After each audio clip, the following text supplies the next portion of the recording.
torturado em pau de arara do século XXI, prova do estado de vergonha absoluto em que se encontra a justiça brasileira.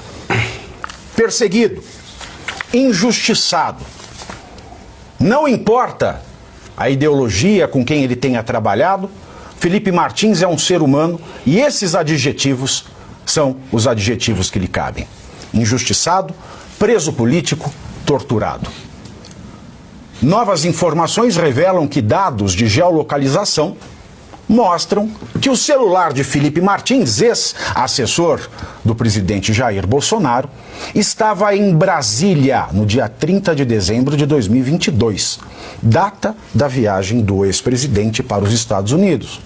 Depois, o celular de Felipe Martins esteve de 31 de dezembro ao dia 9 de janeiro em Ponta Grossa, no Paraná.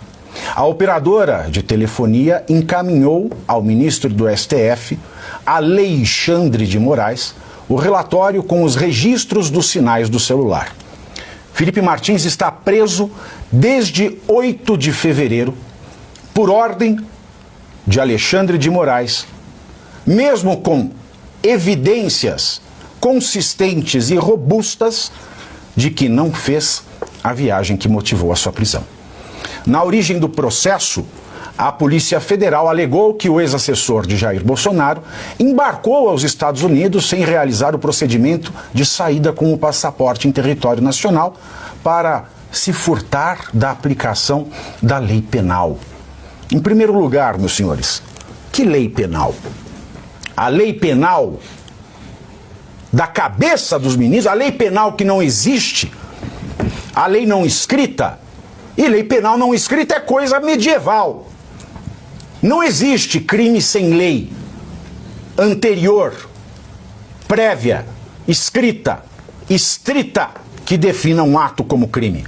Não existe penalidade sem prévia estipulação por uma mesma lei anterior, prévia, estrita e escrita. Esse é o princípio da legalidade, que vale desde os primórdios do direito penal moderno, que colocou fim ao direito penal medieval.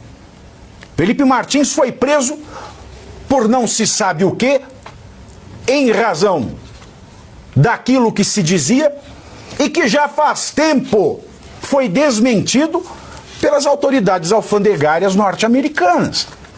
E agora, mais uma prova vem encorpar o retrato dessa injustiça, dessa perseguição.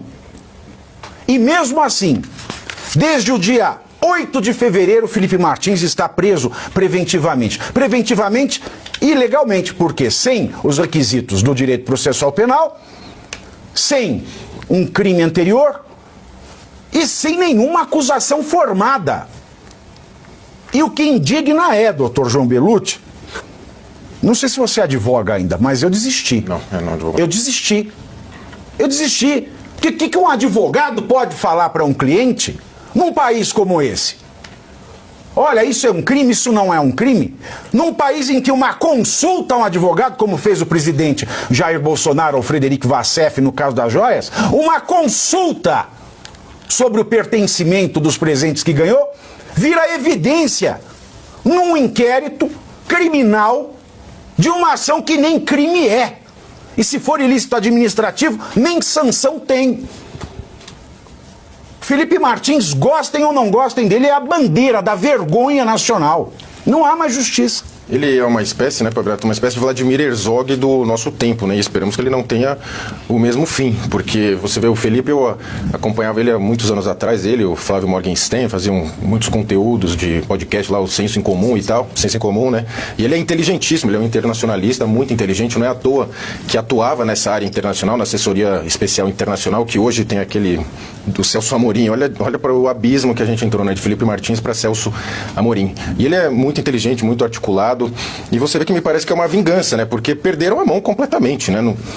A notícia que se tinha é que era, estavam esperando ele delatar algo. Delatar o quê? Ele mesmo declarou, né, em carta, não tem o que delatar. Ele vai delatar o quê, né? Um golpe de Estado por pessoas desarmadas, domingo sem expediente, né? Não tem o que delatar, vou delatar o quê? Mas eles perderam a mão completamente. E eu lamento também, voltando até na primeira fala que eu disse, a posição dos os outros ministros que são tidos como conservadores, lá o terrivelmente quietinho, André Mendonça, o Cássio Nunes. Eles poderiam muito bem em palestras, em outros eventos, falar, essa situação está inaceitável, conversar ali com os outros ministros, falar, cara, não faz sentido isso, solta ele, vocês querem o quê? Matar ele, torturar a família? Porque assim, não chegou todos os limites. E tudo que os advogados trouxeram de prova não serve para nada, parece que eles pegam a prova e falam, não sei o que, não serve para nada. E você vê, tivemos recente, o Barroso indo para a China, que já era motivo dele fazer um convênio lá com o tribunal, para o Senado protocolar um pedido de impeachment, né? Falou, pô, você foi lá na China numa ditadura fazer o quê? Aí esse caso do Felipe Martins é outro pedido de impeachment, deveria dar andamento. Todos os motivos estão aí, só que você tem a grande mídia conivente, acobertando isso.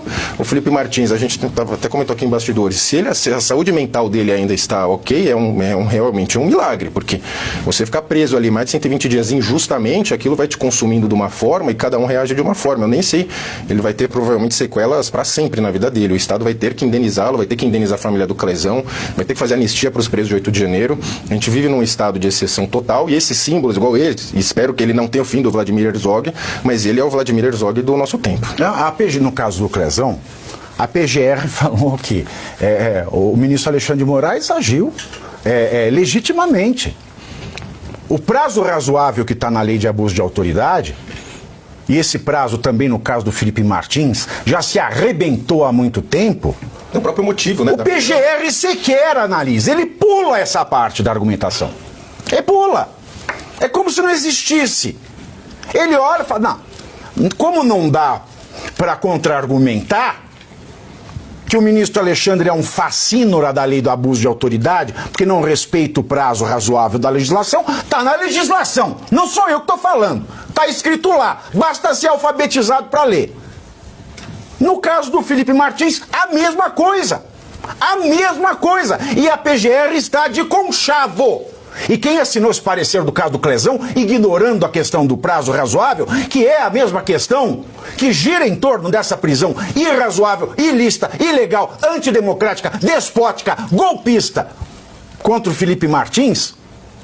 E eu falo aqui do sentido jurídico, falo e provo, falo e mostro, falo e trago a lei, falo e trago a doutrina, falo e trago a jurisprudência que não se respeita mais.